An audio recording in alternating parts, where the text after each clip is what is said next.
When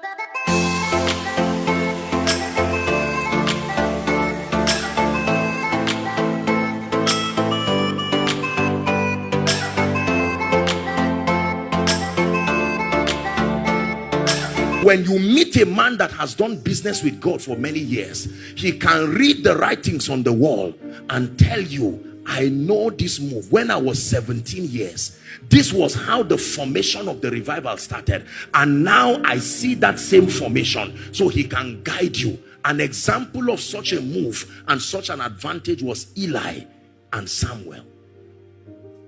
Although the eyes of Eli was becoming dim, which is a dangerous state spiritually, but he still had an advantage of understanding this move. The moment he saw a young boy coming and said, sir, you called me.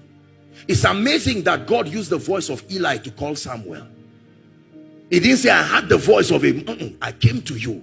It was the sound of your voice God used. And when he came the second time, Eli said, this is familiar. I know this. The next time he calls, say, speak, Lord. Because until you respond, he cannot continue. He will not violate your will. Remember that God lures men. Oh dear, help me, Holy Spirit. I don't want to delve and talk about so many things now. The way God lures men into dimensions, you see, is to come to you. He knows your spiritual hunger and appetite. So he will manifest something about him that reflects your hunger and hide it back. The moment that happens, it will draw you to want to find out. So as a man of God, you are trusting God for a prophetic grace. For instance, now you will come for a meeting and it's like it will be hazy. You'll be hearing Janet and say, should I embarrass myself or not? Who is Janet? I'm the one. Are you five in your... We are five. You see, you are happy. And then the next meeting, you will try it again. And it will not work. It is not backsliding. He's luring you.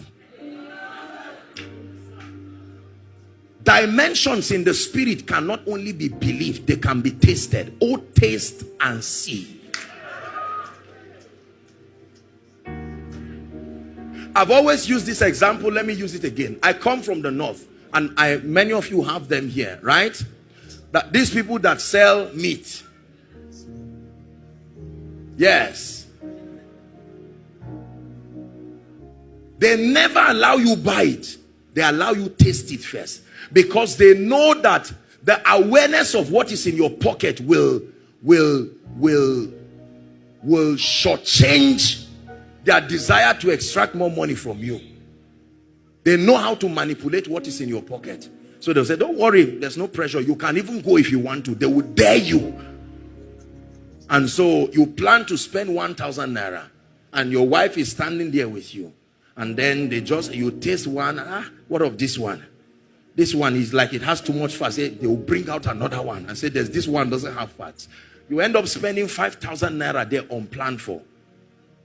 When God is about to call Moses, Moses sees a bush burning but not consumed, and the bush continued there. It was God luring him. He said, I will turn aside and see this great sight. The moment he turned aside, he said, finally, I've got it. That's all. The morale for all this was to get your attention. Let me tell you this. It is hard to get man's attention. The distraction that is upon mankind cannot allow us to focus on God and understand. God is very excited when he finally gets man's attention. He doesn't hide it. You see his excitement. That's why when God is trying to use a man and you come to distract that man, God will say, you don't know what I went through to get this guy to now pay attention. You better not be a distraction. There are many skills that the Spirit of God can employ to get men's attention. He can relocate men. He can go as far as making you lose your job.